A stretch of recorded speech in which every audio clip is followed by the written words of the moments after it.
Content Network will have a huge push, and they're spending a ton of money talking about building out the Content Network display side. I got to go faster. Surveys will replace trials. Instead of getting people to come to your website and take a trial, you'll be able to get them to come to your website and take a survey. Then, based off that survey data, you will end up doing something called banner retargeting, which we're going to talk about a little bit more in just a minute. But you will find people taking surveys left and right. Surveys got really huge. In fact, surveys got so popular that a company, and damn if I don't remember their name right now, got bought by, anybody remember the company that got bought by Monster.com that was all survey-based? No. It was the actual, they had all the, damn, I don't remember. No, it wasn't them. It was they were huge. They scared me because their surveys were so effective that they were buying up all the traffic. About 3 years ago, they just went on a rampage, buying everything. I was like, damn, guys are buying everything. And then Monster bought them. And then Monster decided, why did Monster buy them? Because of revenue. They wanted the revenue. And then Monster realized, oh shit, we're not in the survey business. Just shut it, just close it, no one will notice. And then Monster just literally closed the entire division down. So surveys are uber crazy powerful, and you will see them make a huge comeback. And then compliance is king. You will find everyone searching now to be compliant. Everything will be about compliance, compliancy, and compliant offers. Here's a quick tip on compliancy. If you want to be compliant, tell them why you're compliant. If you want to work with a network or you want to work at the publisher, create your deck sheet.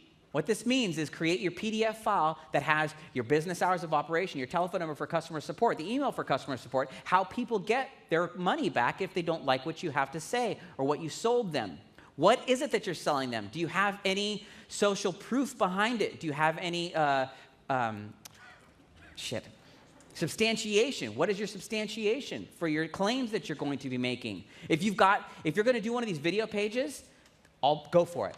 Just make sure that you have every single one of those slides in your compliance sheet so that someone can look at that and go, oh, okay, here's all the slides, and here's what he's going to talk about. Because when you send it in for approval, and you're doing these video pages, which, by the way, again, work fantastically, the person who's going to be reviewing that, they got like, what?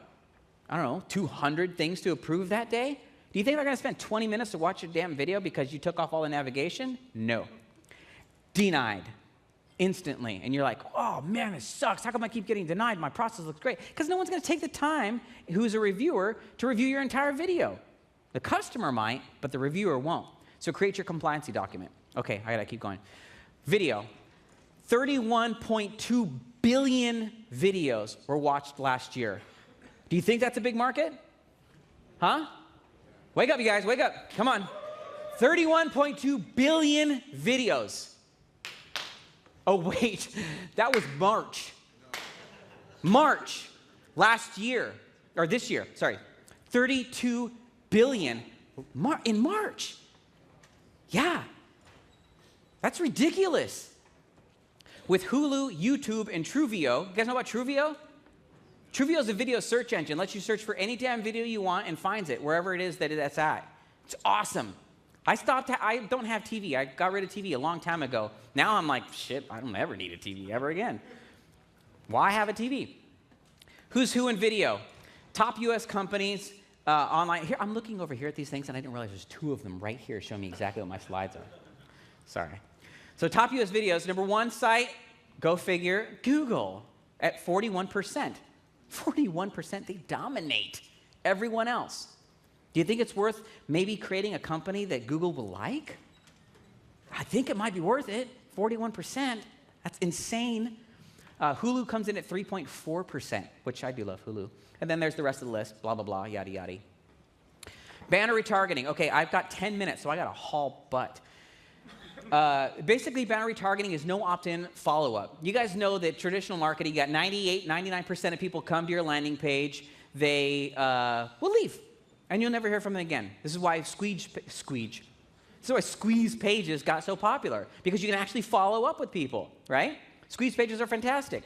However, banner retargeting takes squeeze pages to a whole nother level, because now, even if you didn't get them on a squeeze page, because for some reason maybe the website you're working with doesn't like squeeze pages, or you didn't get their opt-in, now you can follow them around. You can stalk your customer legally. You now can, if someone lands on my page and they land on the homepage of my site and they don't give me their email address, I can, for pennies, literally less than pennies, per user, you want to know how many pennies? The average is 0.3 of a penny per person. It's $3 CPM on average for banner retargeting. It's going to go up. But right now, it's at $3 per 1,000 people. Okay? That's dirt cheap to send them a message who came to your website. What's the biggest reason people don't buy when they come to your website? They don't trust you. If they trusted you, they would just hand you money. If Frank Kern called tomorrow and called you personally and said, hey, you should switch your hosting company. Yes, sir. You'd do it in a second because you trust him. So you need to build that level of trust and that level of respect from your consumer. And you can do that by following them around and giving them messages. You can frequency cap it, and remember from the beginning what frequency capping is? The number of impressions that a person will see your advertisement or X over a given period of time. You can frequency cap it at 1 per day. You can frequency cap it at 3 per day. You can decide exactly how much you want to knock them over the head and prove to them how totally cool you are. Here's the thing. When you do this, don't send them back to the page that they already left.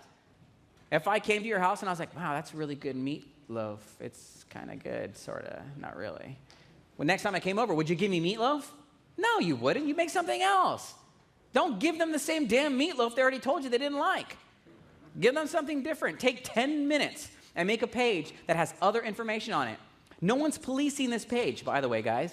There is no, is it content network proper? Is the keyword density correct? And there's no bullshit here.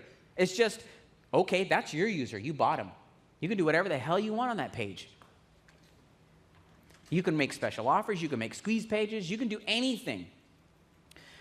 Now, when you take it another level deeper, if you want to, you can actually retarget them based off the last page in the process they were at. So if someone comes to the second page, you can end up showing them a completely different ad than someone who didn't make it to the second page of your process. If you got 5 products, you can send them a message based off the product. If they took a survey, you can send a different message to them based off their survey answers. What if I told you that my primary motivation was more time with my family?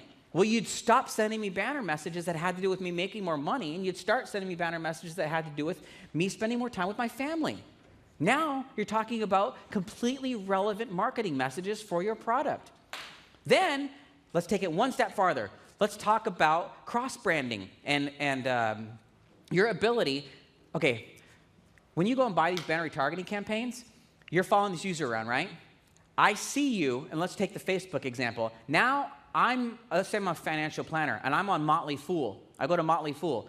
Now I see your ad on Motley Fool, and you were trying to sell me something before. You were trying to sell me a financial package before, and because I got you by email or I saw something somewhere or I saw you in a search engine. Now when I'm on my favorite website, Motley Fool or Wall Street Journal, and I see your banner ad there, what happens to my level of respect for you? It skyrockets. It goes from a 1 to a 2,000 because now you're on the best website that I love, okay? Now, the best way to explain this is when people tell you how much is it going to cost me? Well, it's what's called dynamic bidding. It's DCPM, dynamic cost per 1,000 impressions, okay? DCPM, dynamic cost per 1,000 impressions. You want to bid high as you can. You'll never pay high. Well, not now at least. Maybe in another year or so it'll end up getting crazy. But right now, you can bid high and pay low. What that does is it allows your ad to show up. It would never showed up on Motley Fool or the Wall Street Journal if I bid $2 CPM, or if I knew my average was 3 and I only bid 3, it would have never showed up. Why? Well, because the ads on Wall Street Journal are demanding a $7 CPM. So I bid at 15. Why do I bid at 15? So I make sure that I'm going to get on the sites that they really respect. I don't need a lot of impressions there. How many do I need? Like 4, 5 maybe? 5 impressions at a $10 CPM. I think I could afford that. I'm okay with that. Because now this customer really, really loves me because that credibility of that site is now transferred to me and my banner message. Okay? Okay. Just remember, I'm out of time. I'll only have a few minutes left. Remember your intent. Be good. It's all about your intentions, okay?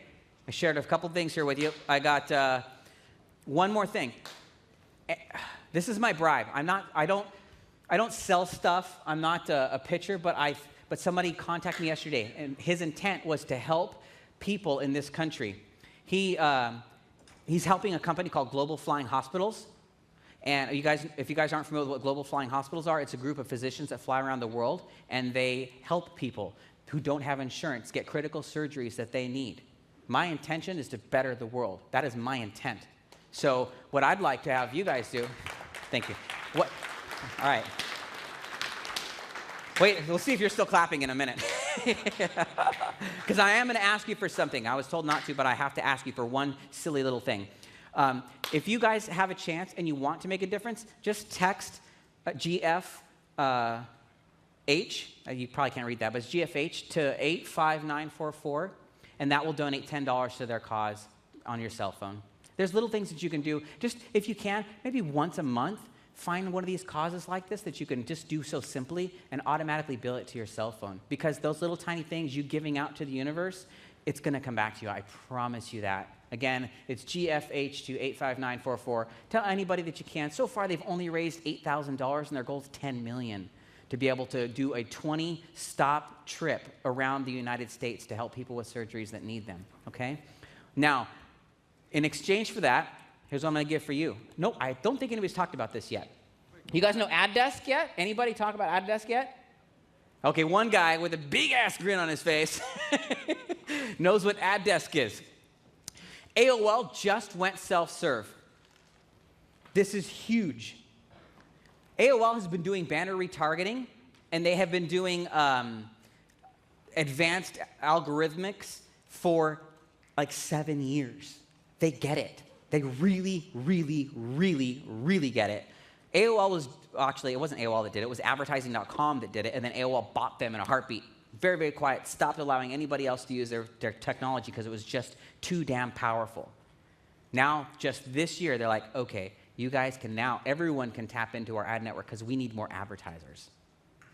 Okay? So if you go to AdDesk, you can go in there and you can actually set up a campaign. I think the bidding prices are in there. I don't know what they come in at. They're between 20 cents and $1 or so per click. If you guys don't know, AOL's traffic is the best because just like TV, they're new users or newer users or lazy users. All three of those people are great buyers, okay? So you can go in there, and then once you start playing with them, their algorithm will start figuring out other placements for you, and it is really, really, really smart. It is a crazy, crazy smart algorithm, okay? Last thing I'm going to leave you with, and then if you got a question, come on up right now because we only got 2 minutes. We got to go fast. Here's my reading list for you. Personality Not Included, Excuses Be Gone by Wayne Dyer, Perfection of Marketing by James Conner, which is Personality Not Included. You must read it if you're going to compete in this space. Personality Not Included talks completely about the need for personality, and it's interviews with everybody who has done anything around personality whatsoever, including Gary Vaynerchuk and Tim Ferriss and all those folks. Excuses Be Gone, more metaphysical stuff from Wayne Dyer. Perfection of Marketing. I thought branding was for people who didn't make money until I realized I'm completely retarded, and branding is all that matters. You know, you ever have one of those moments you're like, Jesus, what the hell have I been thinking? And Crush It from Gary Vaynerchuk, who built an empire out of nothing. And then The Culture Code. It's a little more tribal type stuff, but really good. And that's my recommended reading list. Any questions, you guys? No questions? Yeah. That means I did my job. All right. Thank you. Wait, what?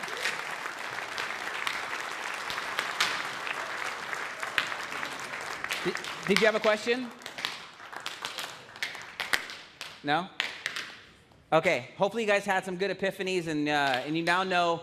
Remember, I know I covered marketing stuff at the end, but I want you to remember when you leave here, this is about your intent and what you want to do for your life, not about making money. My website? It is right now mikehillsblog.com. Yeah, but I'm closing my blog. I'm actually closing it to just open up a Facebook, my Facebook page, where I'll do everything from my Facebook page. I don't know. You guys can just, if you want to find out more stuff and join the Super Friends cause, you can go to the Super Friends group on Facebook. I'm sure all of you guys are on Facebook. If you're not, quit fighting it. We're in marketing. You must join them in their delusion. So, and my delusion.